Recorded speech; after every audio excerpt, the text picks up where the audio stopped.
This is the Walking Ready Fitness book by the Mayo Clinic. This is another chapter in the book called Select a Walking Shoe.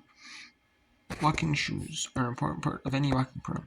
When you shop for shoes, consult professionals. Shoe stores that employ professional shoe fitters.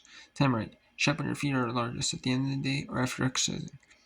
Be prepared. Wear the same socks you are walking. Measure both feet. If your feet aren't the same shoe size, buy shoes to fit your larger foot. Make sure you can wiggle your toes inside the shoes. See your foot tip. And shoes are right for a type of foot. If you're not sure about your foot tip, you find one and step on a piece of cardboard. You can see most of your footprint. You probably have low arches. You can see very little footprint. You probably have high arches. See foot facts, page 15. Keep in mind that shoes with thick, spongy soles make it difficult to feel the ground you're walking on, which can result in the fall. If you have pain near the balls of your feet, choose a slightly stiffer shoe to reduce stress on your toe bones. Foot facts. Foot tip. Normal. What this means. Normal arches are too flat or too high. Normal feet land on the outside of the heel and roll inward to observe shock. Look for shoes with these features. Firm midsoles and moderate rear foot stability. Flat feet land on the outside of the heel and roll inward excessively over time. Swelling of the foot may lead to many kinds of overuse injuries. Motion control to minimize the natural inward roll of your feet. High arches. Feet with high arches generally don't roll enough, leaving them without built-in shock absorption. Cushioning to compensate for your lack of natural shock absorption. Now look for shoes with those features. Features of walking shoe. Achilles notch. Reduces stress on the Achilles tendon. Ankle collar. Cushions the ankle and ensures proper fit. Midsole. Provides comfort, cushioning, and shock absorption. Insole. Cushions and supports your foot.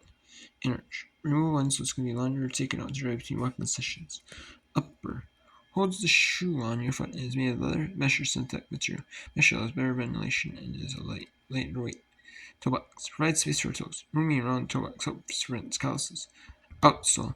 Makes contact with the ground. Grooves and treads to maintain traction. Common foot problems. Even if your shoes fit properly, your feet can still bother you. Here are 4 minor foot conditions.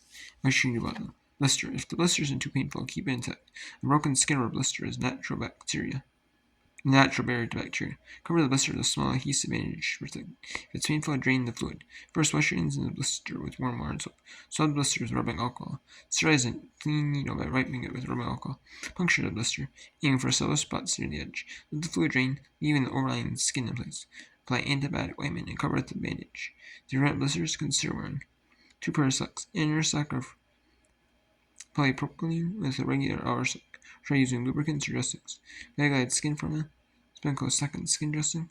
Then reduce friction and pressure. Callus. A callus usually occurs in the bottom of your foot. If it doesn't hurt or bother you, ignore it. If it starts to hurt or gets bigger or cracks open, soak your foot in warm, soapy water. Then gently file the callus with an emery board and give it a generous dose of moisturizer or petroleum jelly, such as Vaseline. If that doesn't help, your doctor may remove the callus by cutting away.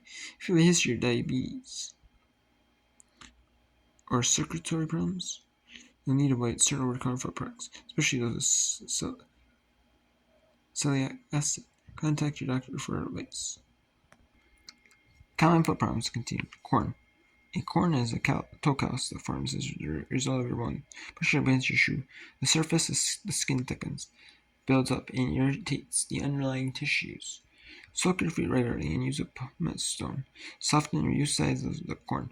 To ease friction, or don't shape pad over the corn until it heals. Avoid shoes that have a seam that rub against your corn. If it doesn't go on its own, your doctor may remove the corn by cutting it away.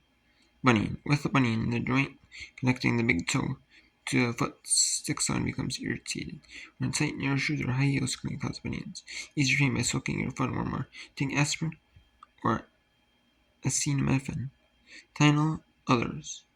If pain persists, try bunion cushions or shoe inserts. Avoid shoes that have a seam that rubs across the bunion and make sure there's adequate room for your toes. None of these remedies works. Your big toe may need to be surgery realigned. So that's the chapter of the book Walking Ready to Fitness called Select the Walking Shoe.